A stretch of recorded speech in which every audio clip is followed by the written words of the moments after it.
মাত্র ১ সেকেন্ড সময় ছিল বেঁচে থাকার। একটা যুদ্ধবিমান আকাশে উল্টে যায় যার গতি ছিল ৬০০ নট। আর ঠিক ২০০০ ফুট উপর থেকে বেরিয়ে আসেন এক পাইলট। কিন্তু এরপর যা ঘটে তা শোনার জন্য আপনার শরীরের প্রতিটা কোষ কেঁপে উঠবে।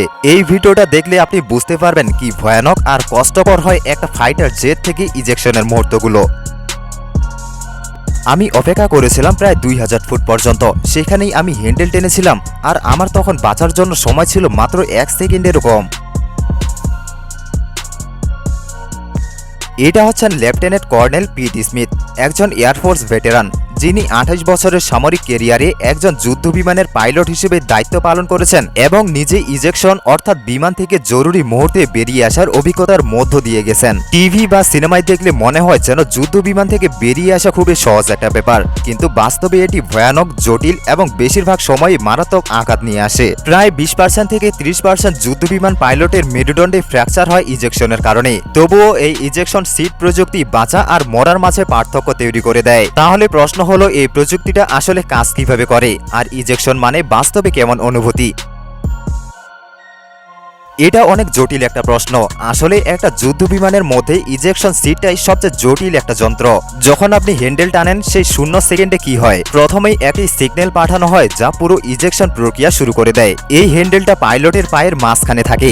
এটা টানলে বৈদ্যুতিক সিগন্যাল পাঠানো হয় যা ককপিটের উপরে ছাদ ধরে রাখা বোল্টগুলো খুলে দেয়। এরপর ছোট ছোট রকেট ক্যানোপিটাকে সামনে দিয়ে উপরে ঠেলে দেয় যেন সেটা পাইলটের সামনে থেকে সরে যায়। এরপর পাইলটের নিচে থাকা একটা বিস্ফোরক কার্টিজ ফেটে যায় যা সিটটাকে উপরে ছুড়ে দেয় ককপিট থেকে। এই ছড়ার পরপরই সিটের রকেট বুস্টারগুলো চালু হয়ে যায় যা পাইলটকে ১০০ থেকে ২০০ ফুট উপরে নিয়ে যায়। এখানে আসল কাজ শুরু হয় সেন্সর দিয়ে। সিটের ভিতরে সেন্সরগুলো প্লেনের গতি আর বাতাসের চাপ মাপে। যদি নিচু উচ্চতা হয় তাহলে সঙ্গে সঙ্গে প্যারাশুট খুলে যায়, আর যদি উচ্চতা বেশি হয় তাহলে প্যারাশুট দেরিতে খোলে কারণ সেখানে বাতাস পাতলা থাকে। এই সময় শুধুমাত্র একটি ছোট্ট প্যারাশুট খুলে যা সিটটাকে স্থির রাখে এবং খারাপভাবে ঘুরে পড়া থেকে রক্ষা করে। একবার মূল প্যারাশুট খুলে গেলে তখন একটা মোটর পাইলটকে সিট থেকে আলাদা করে দেয়। এই পুরো প্রক্রিয়ায় পাইলটের শরীরে ১৪ থেকে ১৬ গুণ মধ্যাকর্ষণের জোর পড়ে, মানে শরীরে এক ধরনের ভয়ঙ্কর চাপ অনুভব হয়। তাই ইজেকশনের আগে যতটা সম্ভব শরীরকে প্রস্তুত রাখতে হয়। সঠিক ভঙ্গি হলো শরীরকে সোজা শক্ত করে রাখা যেন আপনি স্কিনি অ্যান্ড স্টিফ হন। কারণ মনে রাখতে হবে সিটটা রেলের উপর দিয়ে গুলি হয়ে উপরে উঠবে প্রতি সেকেন্ডে ৫০ ফুট হারে। তারপর একটা রকেট গিয়ারের মতো করে আবার উপরে ঠেলে দেবে। এই পুরো জিনিসটা মাত্র ২ থেকে ৪ সেকেন্ডের মধ্যে ঘটে যাবে আপনার অবস্থার উপর নির্ভর করে। কিন্তু প্যারাশুট খুলে গেলে কি শেষ? না, একদমই না। এবার শুরু হয় সার্ভাইভ টাইম। আপনি আসলে কোথায় আছেন? ট্রেনিংয়ে, না যুদ্ধক্ষেত্রে, নাকি পাহাড়ে, নাকি সমুদ্রে? যেমন ধরুন, আপনি যদি হিমালয়ের মতো জায়গায় থাকেন যেখানে ২০,০০০ ফুট উচ্চতা, সেখানে আপনাকে হয়তো নিজে থেকেই সিট থেকে আলাদা হতে হবে। ২০০৭ সালে পিট স্মিথ একবার একটি ভয়ানক অভিজ্ঞতার মধ্য দিয়ে গিয়েছিলেন। তখন তিনি প্রশিক্ষণ চলাকালীন ফ্লোরিডার উপকূলে একটি ঝুঁকিপূর্ণ বিমান চালানোর অনুশীলনে ছিলেন। আমি নিচু উচ্চতায় ছিলাম, গতি ছিল অনেক বেশি।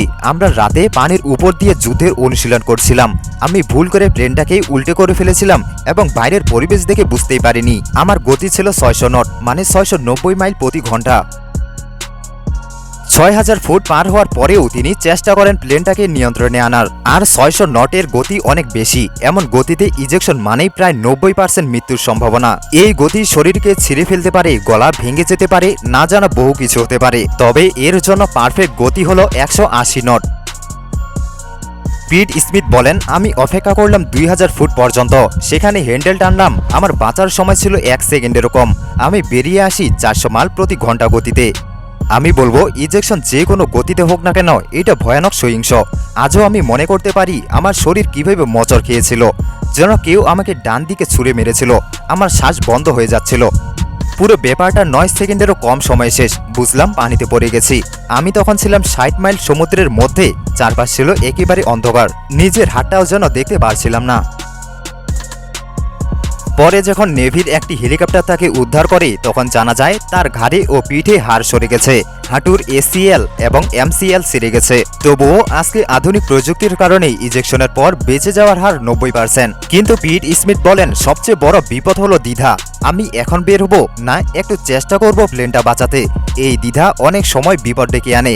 আপনাকে বিশ্বাস করতে হবে, সাহস নিয়ে হ্যান্ডেল টানতে হবে, আর কিছু না ভাবলেও চলবে।